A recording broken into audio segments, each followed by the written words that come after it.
बेटा।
ఇప్పుడు మన రాష్ట్ర ముఖ్యమంత్రి గారు మన దేశ ప్రధానమంత్రి గౌరవనీయులు నరేంద్ర మోడీ గారికి పుష్పగుచ్చంతో స్వాగతం తెలియజేస్తారు.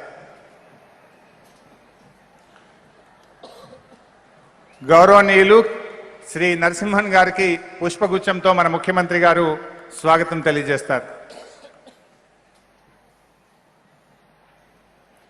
గౌరవ కేంద్ర మంత్రివర్యులు శ్రీ వెంకయ్య నాయుడు గారికి పుష్పగుచ్చంతో ముఖ్యమంత్రి గారు స్వాగతం తెలియజేస్తున్నారు. గౌరవనీయులు శ్రీ అనంత్ కుమార్ గారు ఎరువులు రసాయన శాఖ మంత్రివర్యులు గారికి పుష్పగుచ్చంతో స్వాగతం. అదేవిధంగా గౌరవనీయులు పీయూష్ గోయల్ గారు విద్యుత్ శాఖ మంత్రి గారికి ముఖ్యమంత్రి గారు స్వాగతం తెలియజేస్తున్నారు. మన గౌరవనీయులు శ్రీ సురేష్ ప్రభు గారికి రైల్వే శాఖ మంత్రి గారికి పుష్పగుచ్చంతో ముఖ్యమంత్రి గారు స్వాగతం తెలియజేస్తున్నారు. మన రాష్ట్ర మంత్రివర్యులు కేంద్ర మంత్రివర్యులు శ్రీ బండారు దత్తాత్రేయ గారిని పుష్పగుచ్చంతో స్వాగతం తెలియజేస్తున్నారు. ఇప్పుడు మన రాష్ట్ర నుంచి కేంద్ర మంత్రివర్యులు గౌరవనీయులు శ్రీ బండారు దత్తాత్రేయ గారిని స్వాగత ఉపన్యాసం చేయాల్సిందిగా మనవి చేస్తున్నాం.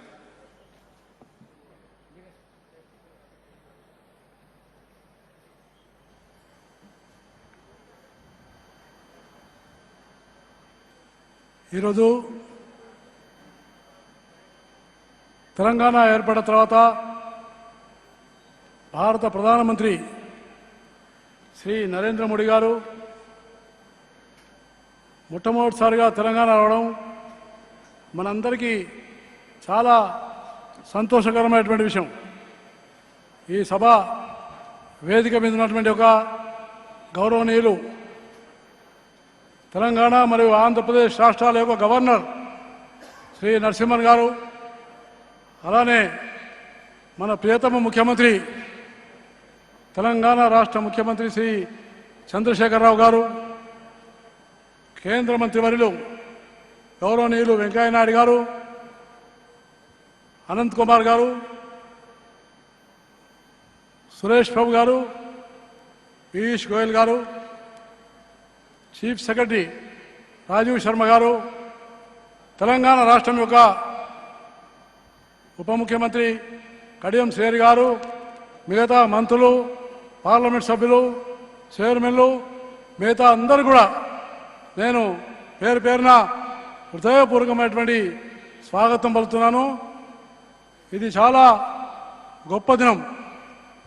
ఎందుకంటే 10 జిల్లాల నుంచి ఇంత పెద్ద సంఖ్యలో తెలంగాణ రాష్ట్రం ఏర్పడిన తర్వాత మొట్టమొదటి బహిరంగ సభ జరుగుతున్నందుకు నేను ముఖ్యమంత్రి గారిని నా తరఫున హృదయపూర్వకంగా అభినందిస్తా ఉన్నాను. అలానే మీ అందరికీ కూడా చేతులెత్తి తల వంచి నమస్కరిస్తున్నానని నేను హృదయపూర్వకంగా తెలియజేస్తా ఉన్నాను. అలానే మిత్రులారా, మోడీ అంటే ముందుమన్ను కూర్పువాడు, అంటే సంతోషాన్ని ఇచ్చేవాడు. ఇంగ్లీష్లో he who gives happiness is Modi, జో ఖుషీ దేతా హై वो सिर्फ మోదీ होता है. తెలంగాణ ప్రజలకు ప్రాణప్రదమైనటువంటి ప్రాజెక్టులకు ప్రారంభించడానికి వచ్చిన ప్రధానమంత్రి నరేంద్ర మోడీ గారికి స్వాగతం, సుస్వాగతం. మోడీజీ ప్రారంభించేటువంటి ప్రాజెక్టుల్లో ఒకటి ప్రజలకు ప్రాణాపదమైనటువంటి నీటిని ఇస్తుంది, ఇంకొకటి ప్రజల జీవితాల్లో వెలుగులు నింపుతుంది.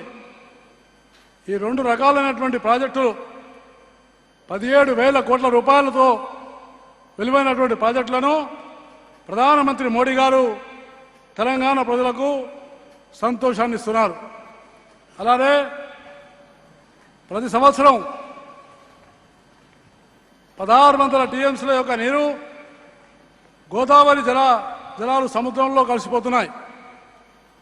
దాన్ని అడ్డుకొని సాగునీరుగా పేద కుటుంబంలో జన్మించి దేశంలో అత్యున్నతమైనటువంటి ప్రధానమంత్రి రావడమే ఇది మన దేశ ప్రజలందరూ కూడా ఇచ్చినటువంటి కాను. కానీ నేను మీకు హృదయపూర్వకంగా మనవి చేస్తా ఉన్నాను. అందుకనే నేను మీ అందరూ కూడా మనవి చేస్తున్నాను, చేతులెత్తి నమస్కరిస్తున్నాను. మీరందరూ కూడా ప్రధానమంత్రి నరేంద్ర మోడీ గారికి నిలబడి చప్పట్లతోటి స్వాగతం పలకాలని నేను హృదయపూర్వకంగా మీ అమలు చేస్తున్నాను. అందరూ కూడా ఒకసారి పైన ఉన్న పెద్దలు కూడా దయచేసి అందరూ కూడా నిలబడి ప్రధానమంత్రి గారికి స్వాగతం పలకడానికి చప్పట్లతో మీరు తెలియజేయాలని హృదయపూర్వకంగా నేను కోరుకుంటూ నాకు ఈ అవకాశం ఇచ్చినటువంటి తెలంగాణ ముఖ్యమంత్రికి తెలంగాణ ప్రభుత్వానికి హృదయపూర్వకమైనటువంటి ధన్యవాదాలు తెలియజేస్తూ సెలవు తీసుకుంటాను. జై హింద్. మిషన్ భగీరథ రూపకర్త తెలంగాణ రాష్ట్ర ముఖ్యమంత్రి వర్యులు గౌరవనీయులు శ్రీ కల్వకుంట్ల చంద్రశేఖరరావు గారిని మాట్లాడాల్సిందిగా మనవి చేస్తా ఉన్నాం.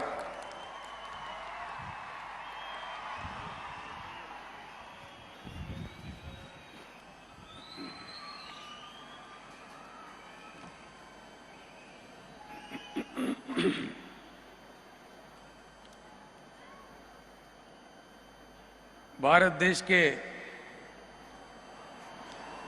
अत्यंत लोकप्रिय नेता हमारे प्रिय प्रधानमंत्री जी तेलंगाना राज्य में पहले बार पधारने के इस मौके पर तेलंगाना राज्य के जनता के ओर से तेलंगाना सरकार के ओर से व्यक्तिगत रूप से मेरे ओर से मैं आपका हार्दिक स्वागत करता हूं।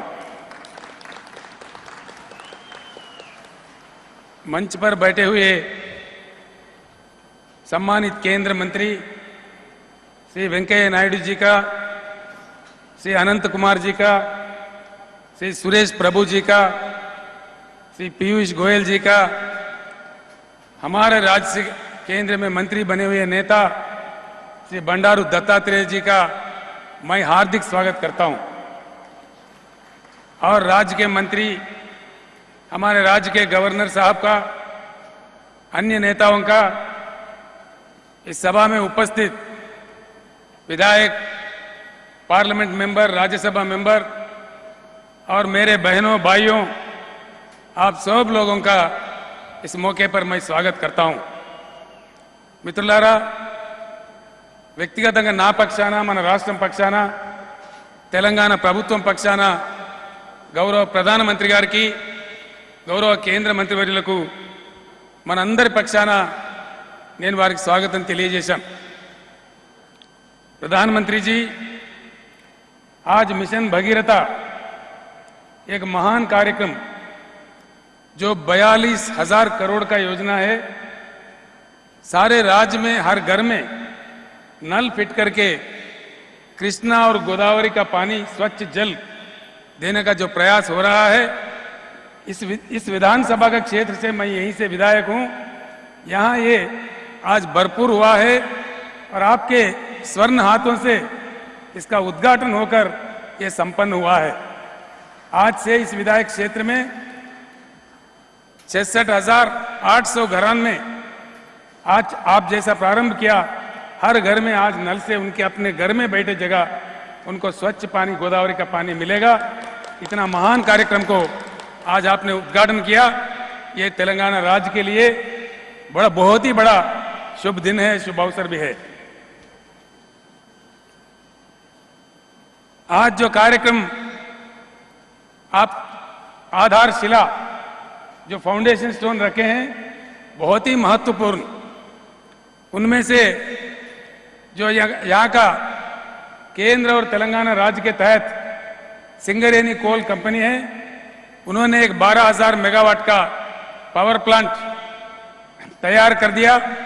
वो प्रोडक्शन में भी आ गया. आज उसको आपने राष्ट्र को समर्पित किया. इसका खर्चा 8,000 करोड़ रुपए थे. सबसे बड़ा, मैं आपको दिल से बधाई की बात देता हूं, दिल से बहुत शुक्रिया भी देता हूं कि 2 कार्यक्रम तेलंगाना के पवित्र नदी गोदावरी के किनारे जो उजाला, जो रोशनी देने के कार्यक्रम का आपने आधारशिला रखा है, वो है एनटीपीसी के तहत 16,000 मेगावाट का बिजली बनाने का है. उसका खर्चा है 10,500 करोड़ रुपया. और दूसरे बड़ा सबसे महत्वपूर्ण बात, RFCI रामागुंडम फर्टिलाइजर कॉरपोरेशन, ये 17 साल पहले बंद किया गया था। उससे पहले बहुत रोशनी से अच्छी तरह से ये फैक्ट्री चल रहा था। जब मैंने आपको अनुरोध किया था, आपसे प्रार्थना किया था, आपने बड़े ही दिल से कृपा किया और इसको मंजूरी दे दी। ये 5,250 करोड़ से इसका फिर से शुरुआत हो रहा है। आज इसका भी आधारशिला आपने रख दिया है। तेलंगाना जनता के ओर से मैं हृदयपूर्वक तरीके से आपको धन्यवाद देता हूं और बधाई भी देता हूं। మిత్రులారా, అందరూ కూడా గట్టిగా చప్పట్లు కొట్టి ప్రధానమంత్రి గారికి మనమందరం కూడా దీనికోసం ధన్యవాదాలు తెలియజేయాల్సిన అవసరం ఉంది। इतना ही नहीं सर, आज आपने मनोहराबाद कोत्तापल्ली रेलवे लाइन का आधारशिला रख दिया। वास्तव में ये हैदराबाद करीमनगर रेलवे लाइन है, जहां से शुरू होता है, जहां मिलता है, उन गांवों का नाम दिया गया, लेकिन वास्तव में ये हैदराबाद और करीमनगर का रेलवे लाइन है। ये हम बचपन से सुनते आ रहे हैं, बस ये तेलंगाना का जनता का ख्वाब ही रह गया, लेकिन आज आपके सरकार में ये संपन्न हो रहा है। जल्द से जल्द ये काम चल पड़ेगा और इसका लागत है 1100 करोड़ रुपया। प्रधानमंत्री जी, कुल मिलाकर जिन कार्यक्रमों का प्रारंभ या आधारशिला आपके हाथों रखा गया, उनके खर्चा है करीब 70,000 करोड़ रुपया।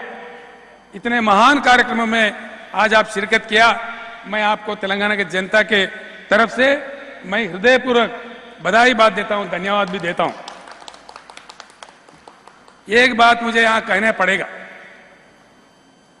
पहली बार 40 साल से मैं भी राजनीति में हूं, पहली बार 2 साल से कोई केंद्र सरकार जो मैं अपने आंखों से देख रहा हूं, इसका मैं खुद साक्षी हूं, मैं खुद गवाह हूं। 100% भ्रष्टाचार रहित सरकार आज भारत में चल रहा है। ये आपके नेतृत्व में चल रहा है। ये श्रेय हिंदुस्तान के तारीख में, हिंदुस्तान के इतिहास में 2 साल मुसलसिल भ्रष्टाचार रहित सरकार चलाने का ये श्रेय, मोदी जी कोई माने ना माने, जरूर देश मानेगा, जनता मानेगा, इतिहास में ये लिखा रहेगा। ये श्रेय आपको मिलना चाहिए और मिलेगा। दूसरा बात मैं ये भी कहना चाहता हूं, आप विश्वास रखते हैं, काफी बड़ी समय आप मुख्यमंत्री रह चुके हैं, राज्यों के जनता का आशा क्या होता है और राज्यों को सरकार क्या करना चाहते हैं, कितने अड़चन उनके सामने होते हैं, ये बात सबसे ज्यादा आप जानते हैं। सेंट्रल गवर्नमेंट से राज्यों को दिए जाने वाला डेवोल्यूशन आप प्रधानमंत्री बनने से पहले सिर्फ 32% था। बड़े सोच विचार के बाद आपने 2 कदम उठाए, इसका भी श्रेय आपको मिलेगा और आपका नाम भारत के इतिहास में सुस्थिर रहेगा। 32% डेवोल्यूशन को आपने 42% बना दिया। हिंदुस्तान के सारे मुख्यमंत्रियों के तरफ से, सारे राज्यों के तरफ से, व्यक्तिगत रूप से, मेरे तरफ से इस बात को मैं आपको धन्यवाद देता हूं और आपको बधाई भी देता हूं। तेलंगाना राज्य जो नया नया बना है, आपका हमें अच्छा सहयोग मिल रहा है। कई चीजों में आपका सहयोग, आपका आशीर्वाद और यहां जो मंत्रीगण, केंद्रीय मंत्रीगण बैठे हुए हैं, उन लोगों का भी हमें अच्छे सहयोग मिल रहा है, इसमें कोई शक नहीं है। जो राष्ट्रीय हाईवेज होते हैं, नेशनल हाईवेज, तेलंगाना का एवरेज नेशनल एवरेज से बहुत कम था। सिर्फ 2,592 किलोमीटर का यहां नेशनल हाईवेज थे।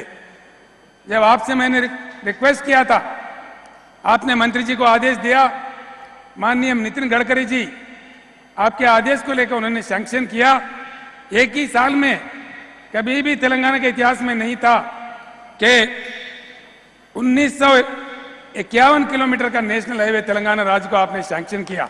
ये बहुत महत्वपूर्ण बात है। आपका इस कदम से, आपका इस सहयोग से तेलंगाना जो 2.25 एवरेज था आज 4% पे चला गया, 4% पे चला गया। नेशनल एवरेज 3% है। तो आपके आशीर्वाद से, आपके सहयोग से तेलंगाना में नेशनल हाईवेज नेशनल एवरेज से भी बढ़कर आज 4% बन गया। ये भी श्रेय आपको ही जाएगा। दूसरी चीज, तेलंगाना में 10 जिले हैं। एक हैदराबाद जिला छोड़कर आपके सरकार ने बाकी 9 जिलों को पिछड़ा जिला, बैकवर्ड डिस्ट्रिक्ट में आपने शामिल दिया, करार दिया। और मेरे मांगने पर और आप अपने तौर पर हर जिले को 50 करोड़ का राशि आपने मंजूरी दे दी, 450 करोड़ मंजूरी दे दी। इसके लिए भी मैं आपको धन्यवाद देता हूं। तेलंगाना के हालात को देखते हुए तेलंगाना को आपने एक हार्टिकल्चर यूनिवर्सिटी भी 70 करोड़ रुपए के लागत से आपने सैंक्शन किया। और ये भी इस चीज के लिए भी मैं आपको हार्दिक धन्यवाद देता हूं। वेंकैया नायडू जी जो हमारे तेलुगु राज्य से मंत्री है, जब हमको हड़कों से लोन लेना था, हमारा प्रतिशत 150 से 200% बढ़ाना था, उनके सहयोग में वो भी हमें सैंक्शन हो गया। मैं आपके साथ मंत्री जी को भी धन्यवाद देता हूं। पीयूष गोयल जी, जब भी हमारे पास पावर की संकट आते हैं, उनके आशीर्वाद बराबर हमारे साथ है, उनका सहयोग भी है। एक बार सुरेश प्रभु जी जब एक बार तेलंगाना राज्य में आए थे, कुछ समस्याएं थे, वो इतना डायनेमिक मंत्री है, आपने सही चुना है रेलवे मंत्री को, मैं उनको श्रेय देता हूं। 2 दिन के अंदर समस्या को हल बताया उन्होंने और काफी मुश्किल काम हमें बहुत आसान हो गया। हमारे हैदराबाद मेट्रो का काम चल पड़ा है। ये सारे काम केंद्र सरकार से तेलंगाना के लिए आपके आशीर्वाद, आपका सहयोग हमको जरूर मिल रहा है। इस चीज के लिए मैं आपको बहुत बहुत धन्यवाद देता हूं। प्रधानमंत्री जी, आप जानते हैं, शायद आप याद भी रखते हैं, पहली बार हमारी मुलाकात पंजाब राज्य में 2009 में लुधियाना के एक मंच पे, एनडीए के मंच पे हुआ था। उस समय आप मेरे हिम्मत बढ़ाए थे, चंद्रशेखर जी तेलंगाना के लिए जो लड़ रहे, आपका धर्म का लड़ाई है, चलिए हमारा साथ भी है, गुजरात के मुख्यमंत्री भी आपके साथ है, आप आगे बढ़िए। आपने उस दिन मुझे लुधियाना के मंच पर आपने आशीर्वाद दिया था। आप सब लोगों का आशीर्वाद और भाजपा का भी भागीदारी, उससे तेलंगाना राज्य बना। ये नया यंगेस्ट स्टेट ऑफ इंडिया है, आप जानते हैं। आप आए हैं, मैं कुछ नहीं मांगूंगा तो जनता मुझे कहेगी, और मैं ऐसा नहीं मांगूंगा कि हमें 50,000 करोड़ दीजिए, 1 लाख करोड़ दीजिए, ऐसा मांग मैं नहीं मांगूंगा। जो कि मैं भी एक जिम्मेदार मुख्यमंत्री हूं। सरकारें चलाने वाले जानते हैं, सरकारों का भी अपने सीमा होते हैं, अपने लिमिट होता है। हम जरूर मांगेंगे, तेलंगाना राज्य के जनता, तेलंगाना की सरकार, हम आपसे जरूर मांगेंगे। सबसे पहले आपसे मांगेंगे आपका प्यार इस नया राज्य के लिए। सबका पहले आपका मांगेंगे आपसे हम लोग, आपका आशीर्वाद इस नए राज्य के लिए। इस चीज में उस चीज में नहीं, हर जो कदम हम उठाते हैं उस पर आपका हमें प्यार मिले, आपके आशीर्वाद मिले, तो हम आगे बढ़ेंगे। और हिंदुस्तान को बनाने में, अपने आप को, तेलंगाना राज्य को बनाते हुए नेशन बिल्डिंग प्रोसेस में, हिंदुस्तान को मजबूत बनाने में हम अपना योगदान जरूर आपको पेश करेंगे। इतना हम आपसे मांगते हैं। दूसरे 2-4 चीज आपके दृष्टि में मैं लाना चाहता हूं। तेलंगाना राज्य, प्रधानमंत्री जी, पिछड़ा वर्गों का ये राज्य है। 80% से ज्यादा लोग यहाँ ओबीसी है, माइनॉरिटीज है, गिरिजन है और दलित भी है। सिर्फ 20% ही लोग दूसरे दर्जे के लोग हैं। पिछड़ा वर्ग का ये राज्य है, इसलिए इनके योगक्षेम को दृष्टि में रखते हुए हिंदुस्तान के किसी राज्य में शायद नहीं है, हर साल हम 30,000 करोड़ वेलफेयर मेजर के लिए इस राज्य की सरकार खर्च करता है, 30,000 करोड़ के ऊपर भी। और जो पावर का प्रॉब्लम था, मंत्री जी पीयूष गोयल जी के सहकार से, उनके आशीर्वाद से वो समस्या पूरा हल हो गया। आज तेलंगाना में पावर कट नहीं है। आगे चल के तेलंगाना पावर सरप्लस राज्य भी बनने जा रहा है, जिसका आपने आज बुनियाद भी रख दिया। एनटीपीसी के लिए आधारशिला भी आपके हाथों रखा गया, इसका मैं आपको बधाई देता हूं। मैं अपने वक्तव्य को खत्म करने से पहले 2-3 मांगे आपके सामने रखना चाहता हूं। एक मेरा गुजारिश है आपसे, मेरा प्रार्थना है, आप कृपा करें, तेलंगाना राज्य का जो लड़ाई था 3 मुद्दे थे उसमें, एक वाटर का झगड़ा, एक एम्प्लॉयमेंट का झगड़ा, दूसरा फंड का झगड़ा। इकोनॉमी तेलंगाना का अच्छा है, ये आप भी जानते हैं, दिल्ली में मैंने आपको भी बताया था, आपको पूरा जानकारी है। और पानी का जो सिंचाई के लिए तेलंगाना का प्रोजेक्ट, हमें पानी का अलॉटमेंट है।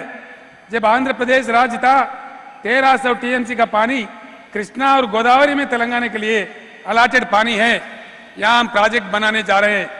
मैं आपसे अनुरोध करता हूं, आपका कृपा होना चाहिए इस राज्य पे कि एक नेशनल प्रोजेक्ट तेलंगाना के लिए आप जैसा जब चाहे, जिस प्रकार से चाहे ऐलान कीजिए। मैं आपको बहुत अनुरोध करता हूं, आपसे प्रार्थना करता हूं। और एक प्रयास भी हम अच्छे यहाँ कर रहे हैं। यहाँ एक अच्छा डायनास्टी था काकतीय राजों का, उनके जमाने में 75,000 तालाब यहाँ बनाए गए थे। काफी तालाब खराब हो गए, लेकिन अभी 45,000 तालाब, ये मिशन काकतीय के नाम, हम इसको अच्छा ठीक से कर रहे हैं। इसमें भी आपका योगदान हो तो हम आपके बहुत बहुत धन्यवाद दे सकते हैं। 2 चीज आपके सामने मैं रखता हूं। टीएस आईपास हमने एक इंडस्ट्रियल पॉलिसी लाया है, जिसके तहत 15 दिन में ही पूरे उनको क्लियरेंस दिए जाते हैं। वो उनका राइट बना दिया, उसके लिए हम लेजिस्लेशन भी बना दिया।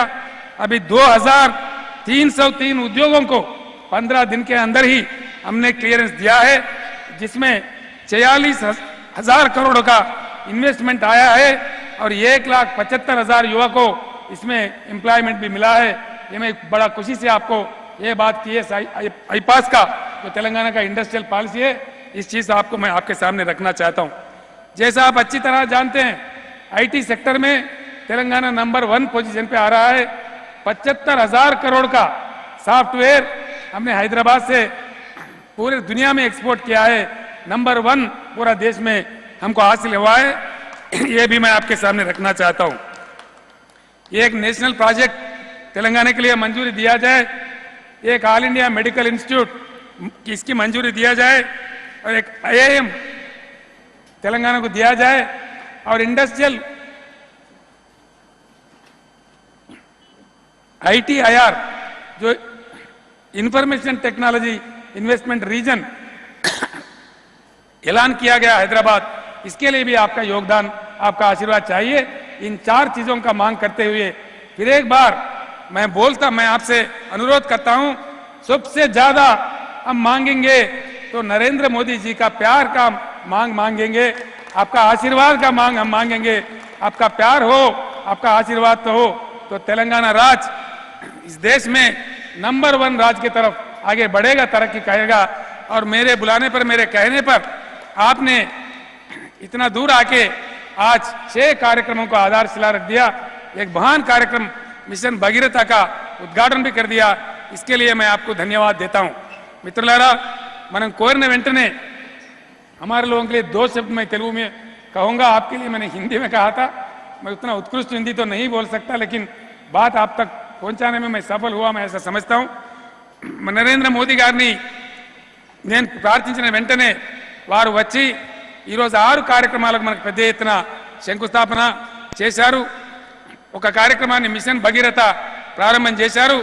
గజ్వేల్ నియోజకవర్గంలో 66,800 ఇండ్లకు నల్లా కనెక్షన్లు ఇచ్చి మా మహిళా సోదరి మండలందరూ చప్పట్లు కొట్టాలి దయచేసి। ఈరోజు బ్రహ్మాండంగా కార్యక్రమాన్ని ప్రారంభం మనం చేసుకోగలిగినాం। మిగతా విషయాలన్నీ మీకు హిందీ అర్థమవుతుంది। ప్రధానమంత్రి గారు మన మాట మన్నించి వచ్చినందుకు వారికి మనందరి తరఫున మరొక్కసారి నేను ధన్యవాదాలు తెలియజేస్తూ సెలవు తీసుకుంటా ఉన్నాను। జై తెలంగాణ, జై Hind.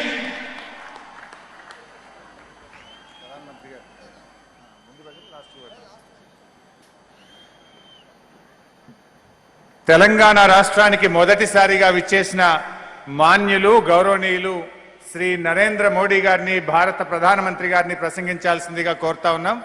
We request Honorable Prime Minister to give his valuable speech.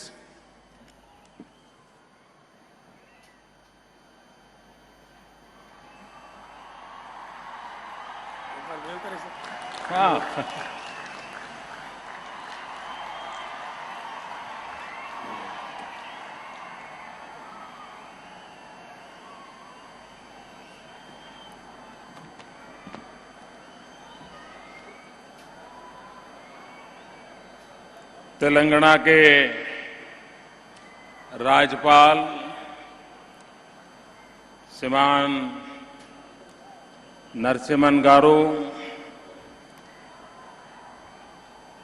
Telangana के मुख्यमंत्री श्रीमान चंद्रशेखर राव गारू,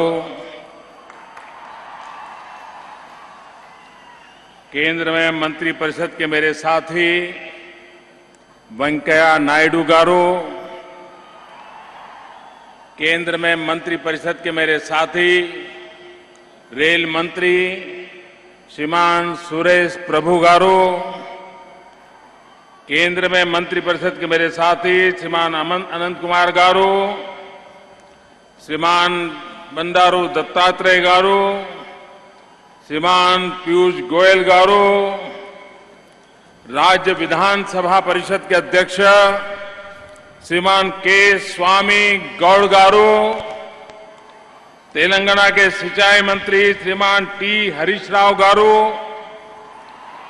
स्वास्थ्य मंत्री श्री लक्ष्मण रेड्डी गारू, परिवहन मंत्री श्रीमान महेंद्र रेड्डी गारू, ऊर्जा मंत्री श्रीमान जगदीश रेड्डी गारू, राज्य विधानसभा के डिप्टी स्पीकर पद्मा देवेंद्र रेड्डी गारू, संसद में मेरे साथी डॉक्टर केशव राव गारू, संसद के मेरे साथी श्रीमान जितेंद्र रेड्डी गारू, सांसद श्री कोठा प्रभाकर रेड्डी गारू, श्रीमान वेमुला प्रशांत जी, श्रीमान के राजमणि गारू, श्री राजीव शर्मा जी और विशाल संख्या में पधारे मेरे प्यारे भाइयों और बहनों,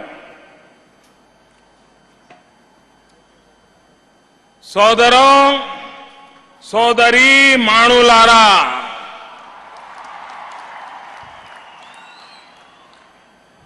तेलंगाना राष्ट्रम अर्पाडिना तरुवाता मोदटी सारी इक्केडिक्की रावणम चाला संतोषंगा उंदी। तेलंगाना प्रजलनदारी की ना हृदयपूर्वक शुभाकांक्षलु।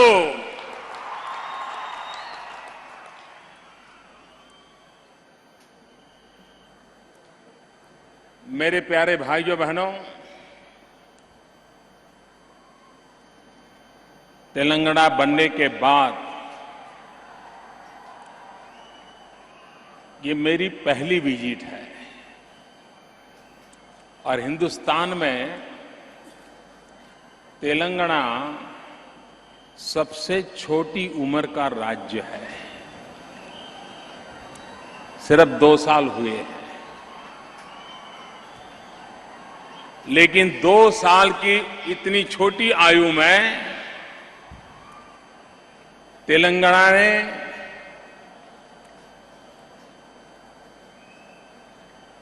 जन आकांक्षाओं की पूर्ति के लिए, जन सामान्य की आवश्यकताओं के लिए जिस प्रकार से कदम उठाए हैं, उससे मुझे विश्वास है कि जिस इरादे से तेलंगाना बनाया गया, तेलंगाना के लोग, तेलंगाना की सरकार उन सारे सपनों को पूरा करके रहेगी, ऐसा मेरा विश्वास है। आज मुझे पंचशक्ति के दर्शन हुए। इस पंचशक्ति में शरीक होने का अवसर मिला, जिसमें पानी भी है, प्रकाश भी है, परिवहन भी है, एक साथ 5 प्रकल्प, और वो भी भारत सरकार और तेलंगाना सरकार मिलकर के। और यही तो कोऑपरेटिव फेडरलिज्म है। एक समय था भारत में हमेशा केंद्र और राज्य के बीच तनाव की भाषा का उपयोग होता था। आज ऐसा वक्त आया है कि केंद्र और राज्य मिलकर के भारत को नई ऊंचाइयों पर ले जाने के लिए कंधे से कंधा मिलाकर के काम कर रहे हैं। अभी पार्लियामेंट में आजादी के बाद सबसे बड़ा आर्थिक रिफॉर्म का काम हुआ, और उसमें श्रीमान चंद्रशेखर राव और उनकी पार्टी ने भरपूर समर्थन किया। इसके लिए मैं उनका बहुत बहुत आभार व्यक्त करता हूं। और आज मैं यहां देख रहा हूं कि भारत सरकार और तेलंगाना मिलकर के बिजली का काम हो, फर्टिलाइजर का काम हो, रेल का काम हो, पानी का काम हो, एक साथ मिलकर के बढ़ने की दिशा में कदम उठा रहे हैं। यही रास्ता है जो देश को आगे बढ़ाएगा। और मैं एक बात कहूंगा, चंद्रशेखर राव मुख्यमंत्री बनने के बाद मुझे जितनी बार मिले हैं, हर बार उन्होंने तेलंगाना के विकास की बातें की हैं। हर बार उन्होंने पानी के विषय में इतने इमोशनल होकर के वो बातें करते थे, ऐसा लग रहा था कि पानी जैसे उनके जीवन का एक बहुत बड़ा मिशन बन गया है। एक बार मेरे पास आए, बोले मोदी जी मैंने मेरी टीम गुजरात भेजी थी और कच्छ में आपने कैसे पानी पहुंचाया है उसका अध्ययन करने के लिए गए थे, और जहां जहां पानी का अच्छा काम हुआ है मैं उसका अध्ययन कर रहा हूं, और मैं पूरे तेलंगाना में पीने के पानी के लिए एक दीर्घकालीन योजना बनाऊंगा और घर घर पानी पहुंचाऊंगा। कुछ लोगों की सोच ऐसी है कि संसाधनों से योजनाएं सफल होती हैं। ये सही है कि संसाधन तो लगते ही लगते हैं, लेकिन सिर्फ संसाधनों से सफलताएं नहीं मिलती, संकल्प भी होना चाहिए। और जब संकल्प होता है तो जन सामान्य जुड़ जाता है और तब जाकर के सफलता प्राप्त होती है। आज काम का शुभारंभ हुआ है, लेकिन मुझे विश्वास है कि काम आगे बढ़ेगा।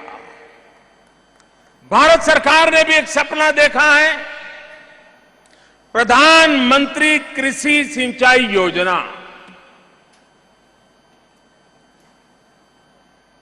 हमारे देश के किसान को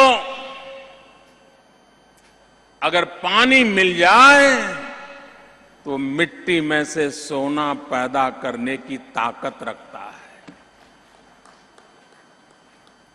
और इसलिए पूरे देश में पहुंचाना एक बृहद काम, जहां जहां वाटर रिसोर्सेज हैं, जहां जहां कैचमेंट एरिया है, जहां जहां कमांड एरिया है और सालों से अटकी पड़ी योजनाएं हैं। पिछले दिनों हमने कैबिनेट में इन योजनाओं का निर्णय किया है, जो आने वाले दिनों में देश के किसानों को पानी पहुंचाने की दिशा में एक अहम भूमिका अदा करेगा। भारत का गांव, भारत का एग्रीकल्चर सेक्टर,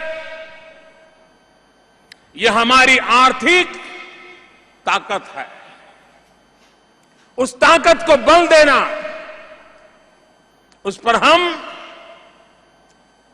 प्राथमिकता के आधार पर ध्यान दे रहे हैं।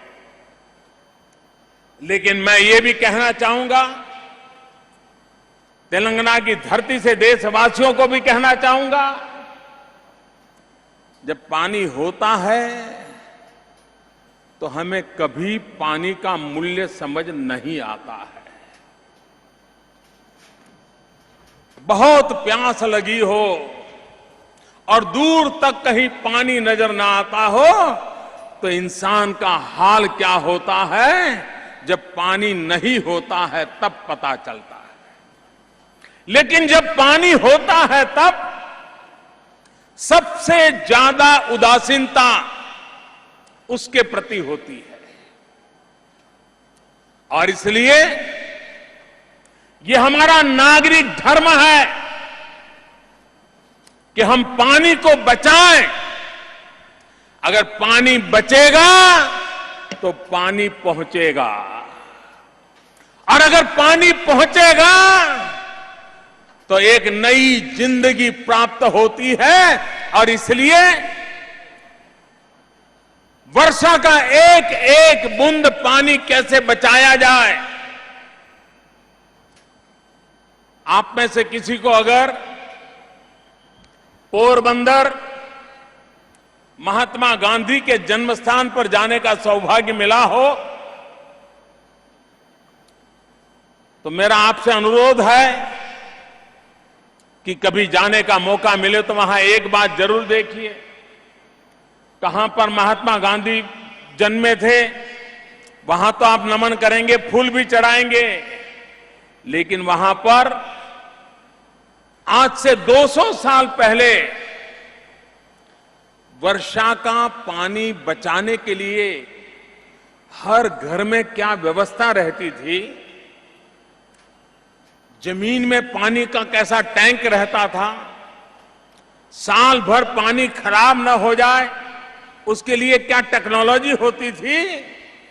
200 साल पुरानी वो व्यवस्था आज भी महात्मा गांधी के जन्म स्थान को देखने जाएंगे तो देखने को मिलती है।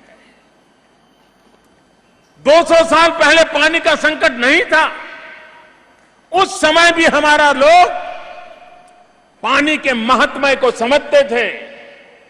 और आज तो पूरी दुनिया पानी के संकट से गुजर रही है, तब हमारा दायित्व और ज्यादा बढ़ जाता है। और इसलिए इस योजना के तहत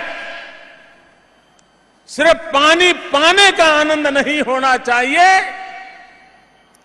पानी को प्रसाद की तरह संभालने का भी दायित्व का भाव बढ़ता चला जाना चाहिए, तब जाकर के लाभ होगा।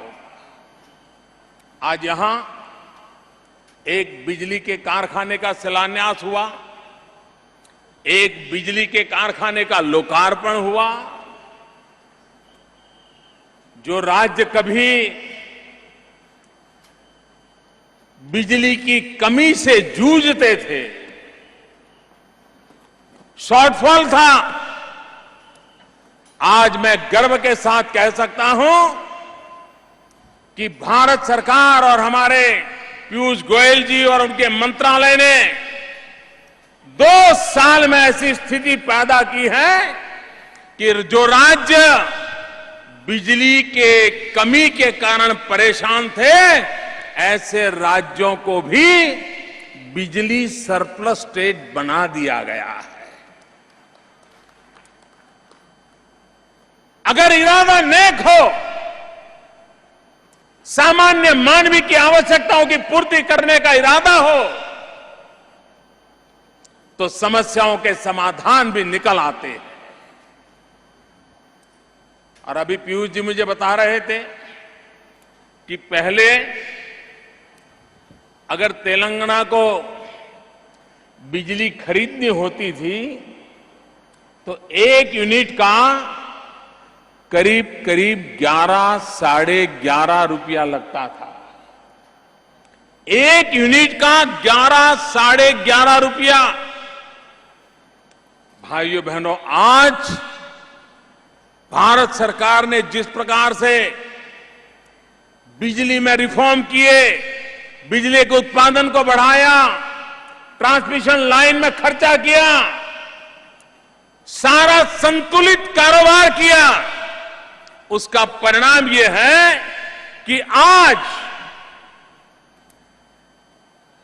कुछ समय पहले जो बिजली 1 यूनिट 11 साढ़े 11 रुपये में मिलती थी, आज अभी इसी तारीख 1 रुपया 10 पैसे में मिलती है। राज्य की खजाने के कितना पैसा बचेगा, राज्य के खजाने में पैसा आएगा, वो राज्य के गरीब लोगों की भलाई के लिए कितना काम आएगा, इसका आप भली भांति अंदाज कर सकते हैं। इसलिए भाइयों बहनों, बिजली में हम न्यूक्लियर पावर पर बल दे रहे हैं, हाइड्रो पर बल दे रहे हैं, सोलार पर बल दे रहे हैं,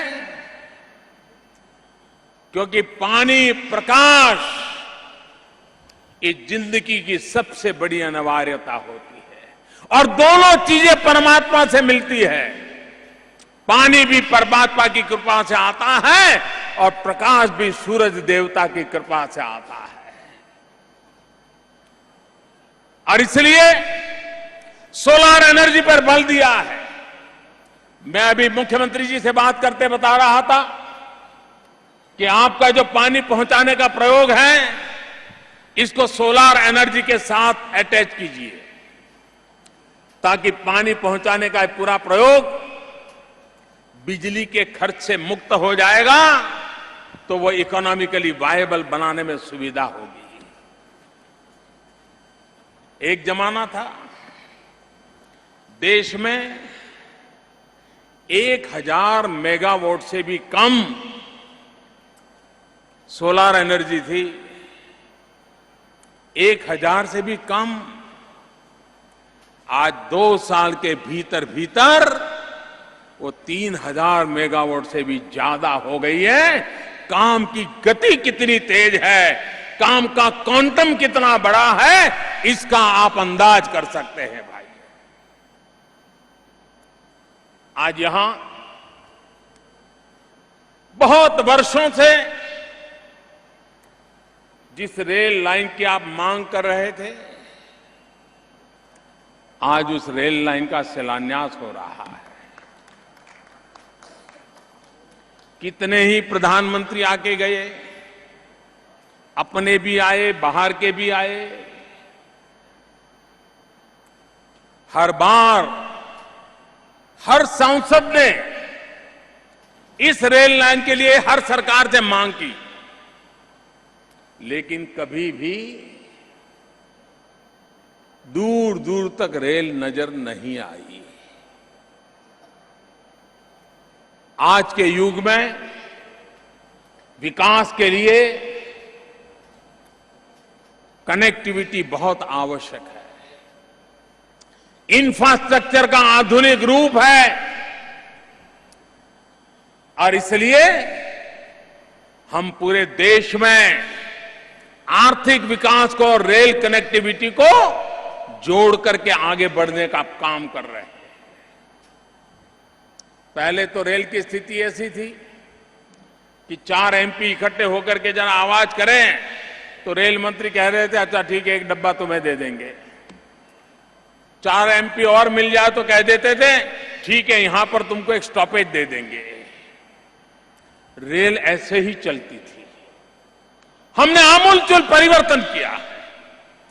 देश के आर्थिक विकास को ध्यान में रखते हुए, जन सामान्य की आवश्यकताओं को ध्यान में रखते हुए, रेल का रेशनलाइज करते हुए रेल को हम आगे बढ़ाना चाहते हैं। और आज वो उस योजना के तहत रेल का प्रोजेक्ट तेलंगाना की लंबे अरसे की मांग थी, इसको आज हम पूरा कर रहे हैं।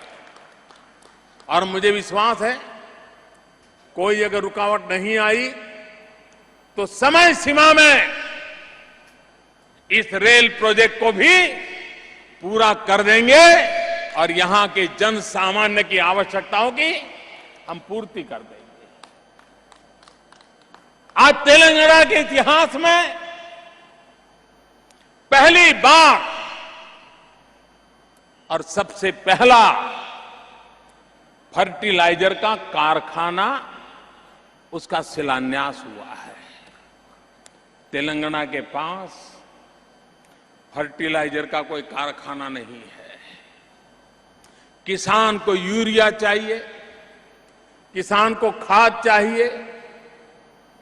अगर खाद का उत्पादन नहीं होगा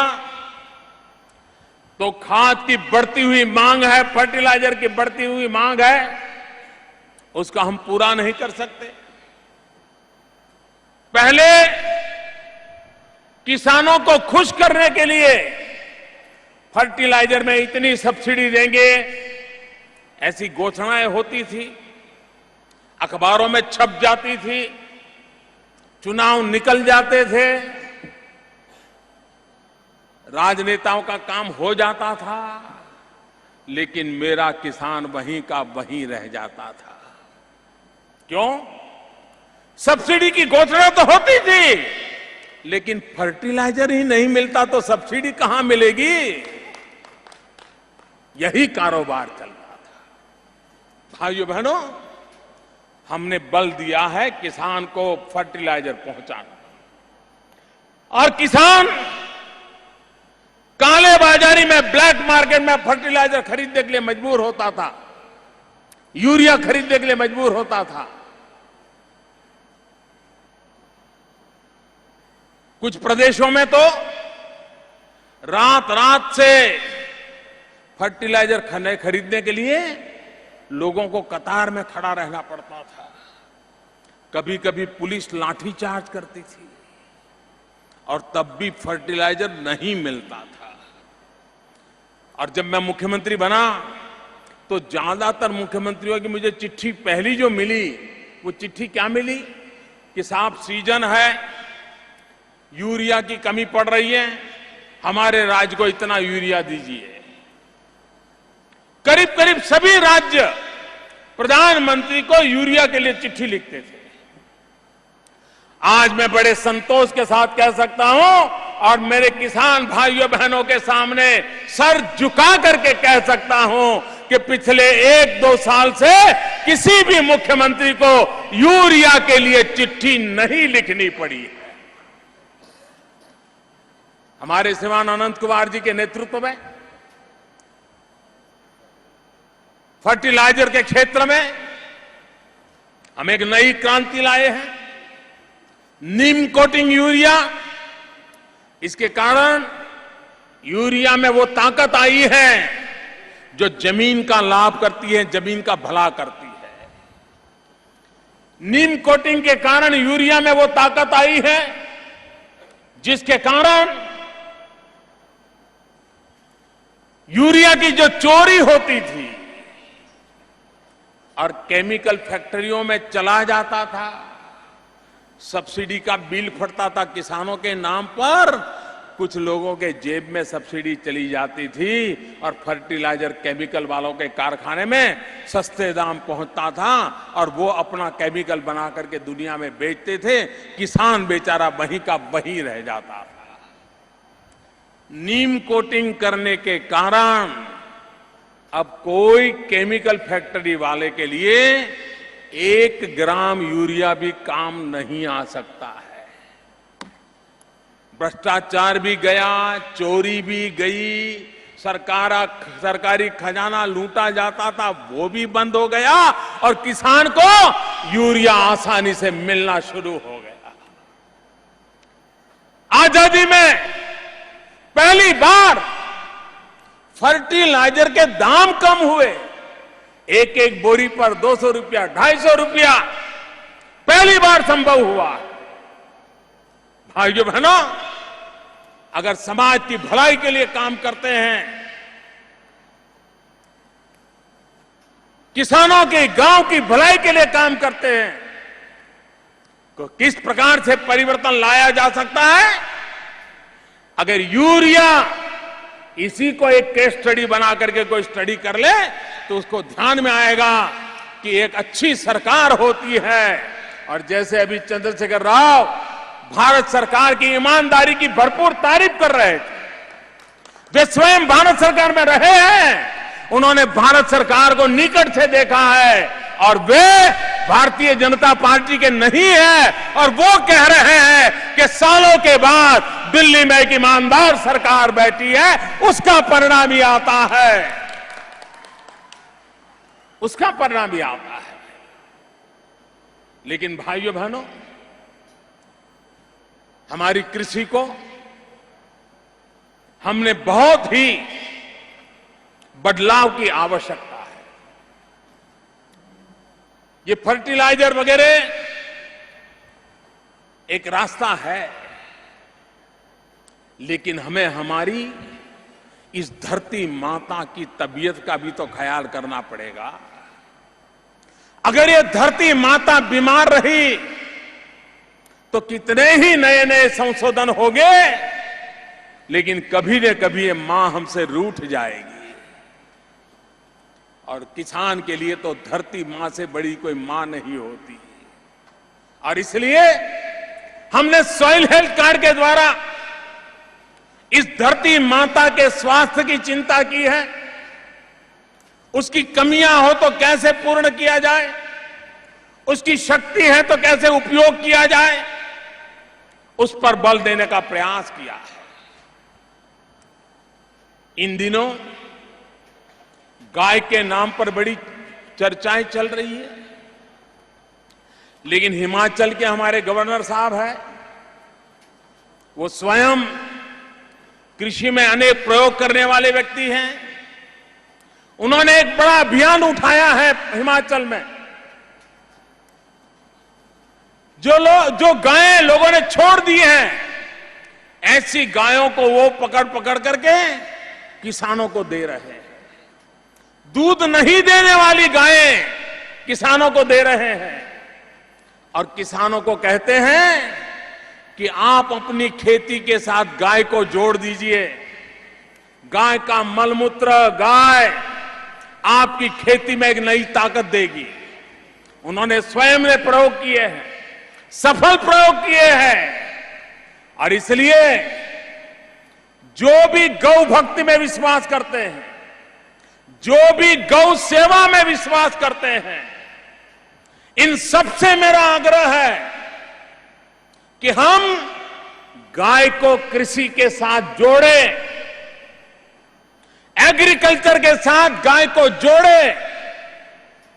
गाय कभी भी बोझ नहीं बनेगी। और महात्मा गांधी गाय के लिए एक बढ़िया बात बताते थे। महात्मा गांधी कहते थे कि हमारी मां हमें बचपन में कुछ समय तक दूध पिलाती है, हमें पालती है, लेकिन गाय मां हमें जीवन भर दूध पिलाती है और हमारा पालन पोषण करती है। गाय मां आगे भी, मृत्यु के बाद भी मनुष्य के काम आती है। जिस प्रकार से पेड़ और पौधे एक वेल्थ है, संपत्ति है, वैसे हमारे कैटल भी वेल्थ है, संपत्ति है, उसका एक उचित रूप से आयोजन करके राष्ट्र की आर्थिक विकास में उसको जोड़ने की आवश्यकता है। और कभी कभी चिंता भी सताती है। जो लोग समाज के ताने बाने तोड़ने पर तुले हुए हैं,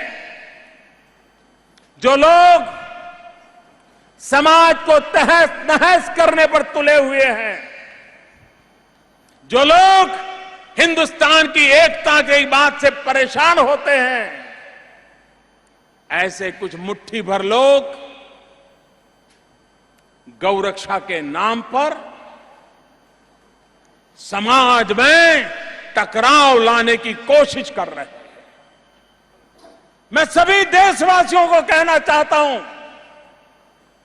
ऐसे फेक, ऐसे नकली गौरक्षकों से सावधान हो जाइए। मैं राज्य सरकारों से भी कहता हूं कि हमारी कृषि को बचाने के लिए, हमारे किसान को बचाने के लिए, हमारे गांव को बचाने के लिए,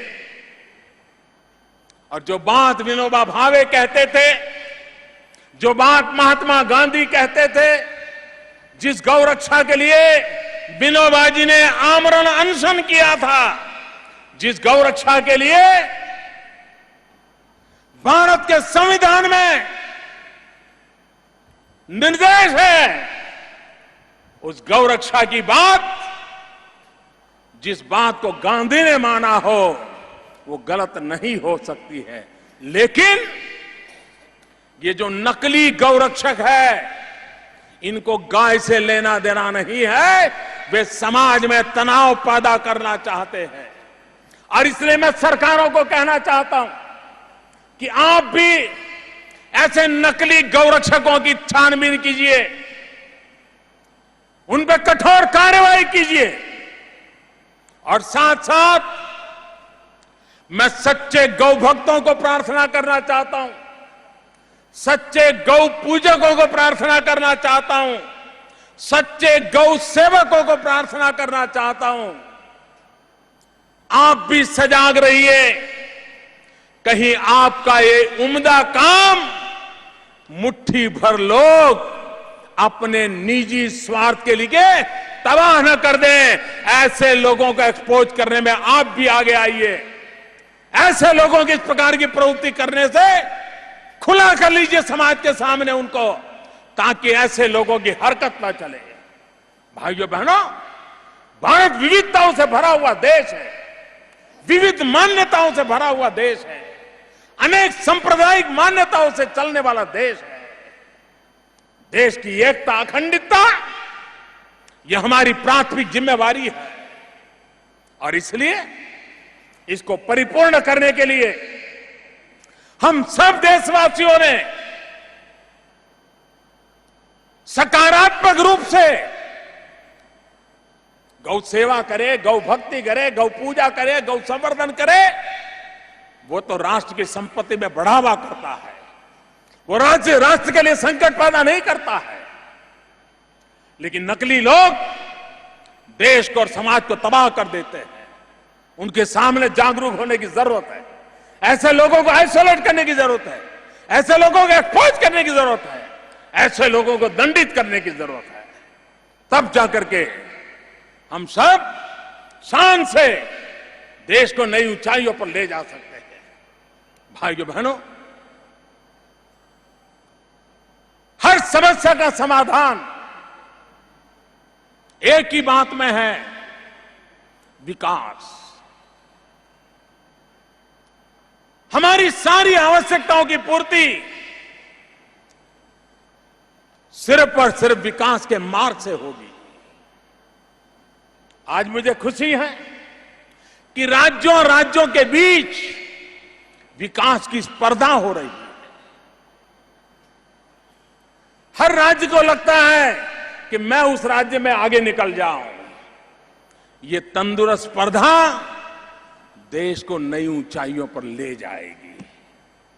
और इसलिए मैं सभी राज्य के मुख्यमंत्रियों को आह्वान करता हूं, आइए राज्यों के बीच विकास की स्पर्धा करें, राज्य और केंद्र के बीच विकास की स्पर्धा हो, हर गांव गली मोहल्ले में विकास की स्पर्धा हो। उसने इतना किया, मैं इतना करके दिखाऊंगा, उसने इतने में किया, मैं इससे भी कम करके दिखाऊंगा, उसने इतना अच्छा बनाया, मैं इससे भी बेहतर बना के कर दूंगा। ये वातावरण बनाने का प्रयास करने की जरूरत है। देश देखते ही देखते नई ऊंचाइयों को पार कर लेगा। मैं फिर एक बार आदरणीय मुख्यमंत्री जी का बहुत आभारी हूं। जितने विषय उन्होंने रखे हैं, मैं तेलंगाना वासियों को विश्वास दिलाता हूं, दिल्ली सरकार विकास के हर काम में कंधे से कंधा मिलाकर के आपके साथ चलेगी। हम मिलकर के विकास की नई ऊंचाइयों को पार करेंगे। अब दिल्ली आपके लिए दूर नहीं है। आपका हैदराबाद जितना आपका है, दिल्ली भी उतना ही आपका है। इस विश्वास के साथ आगे बढ़े। बहुत बहुत धन्यवाद।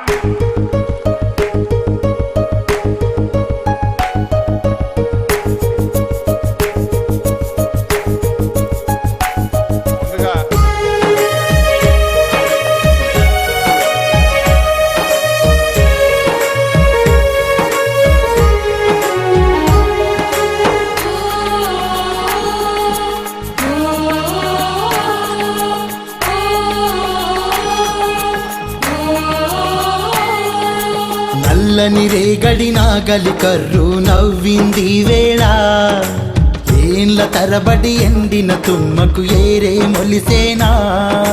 నల్లని రేగడి నాగలి కర్రు నవ్వింది వేళ, ఏండ్ల తరబడి ఎండిన తుమ్మకు ఏరే మొలిసేనా. కరువుతో కాలం గడిపిన కాలువ ఆకలి తీర కాలిగిన సెలుక,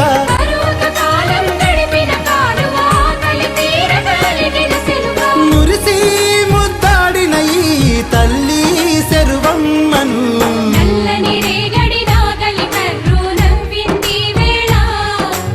ఏండ్ల తరబడి ఎండిన తుమ్మకు ఏరే మొలిసేనా.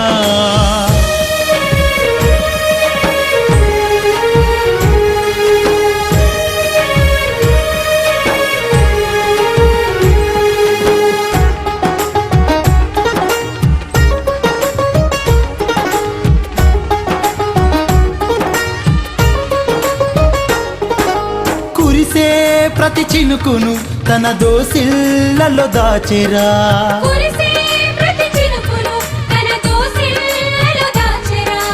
పారే ప్రతి కాలువ తన ఒడిలో కలిసిందిరా.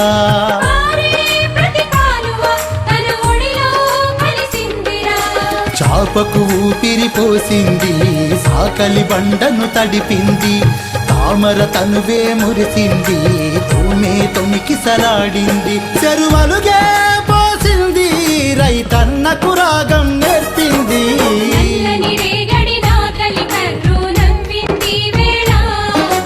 నీళ్ళ తరబడి ఎండిన తుమ్మకు ఏరే మొలిసేనా.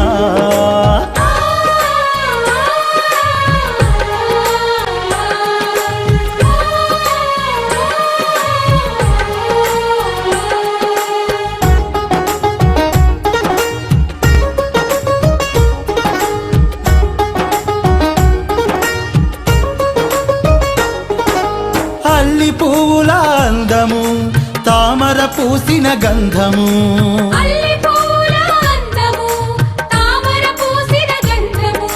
పిట్టగూడుల బంధము, పిలవక వచ్చే అలలందము.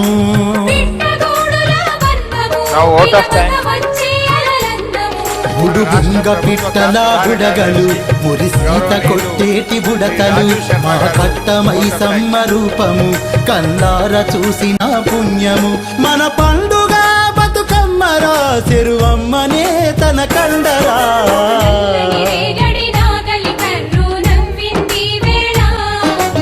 ఏళ్ళ తరబడి ఎండిన తుమ్మకు ఏరే మొలిసేనా.